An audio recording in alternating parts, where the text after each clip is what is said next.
ভাইরে ভাই, সুস্থ থাকলে বোঝা যায় যে অসুস্থতা কী।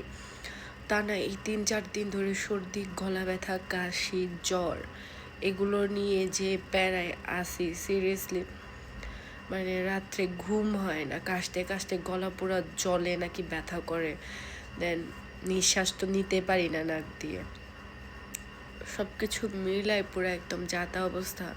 তারপর সকালবেলা উঠে রান্না করো, মানে ব্যাচেলার থাকা যে লাইফের কি পরিমাণ কষ্ট যারা থাকে তারা বুঝে। তাও তো আমার ভুয়া আছে, তিনি এসে কাপড় চোপড় ধুয়ে দেয়, পুরো ঘর মুছে দেয়, ঝাড়ু দিয়ে দেয়। এটার কারণে একটু কাজ কমে। না হলে এই সব কাজ যদি আমার করতে হতো আমি একদম শেষ হয়ে যাইতাম। এমনিতেও আমি অলস, ঠিক মতো খাবার খাই না। মাঝে মাঝে অনেক বেশি ভালো লাগলে দেন রান্না বান্না করি, নাইলে বাইরে থেকে কিনে খাই। কিন্তু এখন বাইরের খাবার একদমই বাদ দিয়ে দিছি, বাসা থেকেই রান্না করি, বাসায় খাই। তো এই অসুস্থতার ভিতরে রান্না করতে মন চায় না, খেতে মন চায়। খেতে মন চায় না, ওকে, মন চায় না। যখন মন চাইবে ভাই লাগে যে পেটের ভিতরে কিচ্ছু নাই, মানে এখনই খাইতে হবে, নাইলে এখন মরে যাবো গায়ে, এরকম একটা অবস্থা। সো সব কিছু নিয়ে ভাই পুরো যে প্যারায় আছি। আমি এই টাইমে আমি আমার মা, আমার বাবাকে অনেক বেশি মিস করতেছি।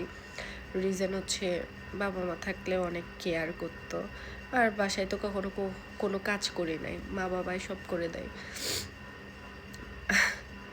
যারা আমরা বাবা মার সাথে থাকতে থাকতে হুট করে যে আলাদা থাকি, পড়াশোনার জন্য বাইরে আসছি, তারাই বুঝি যে নিজে নিজে সারভাইভ করা কতটা কষ্ট।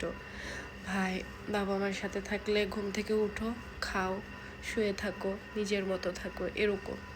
বাট এভাবে একা থাকা, রান্না করে খাওয়া, সব কিছু মিলাই পুরো একদম পেইন। আই থিঙ্ক আমার গলার শব্দও চেঞ্জ হয়ে গেছে। আমি যে কথা বলতেছি আমার গলায় পর্যন্ত ব্যথা করতেছে।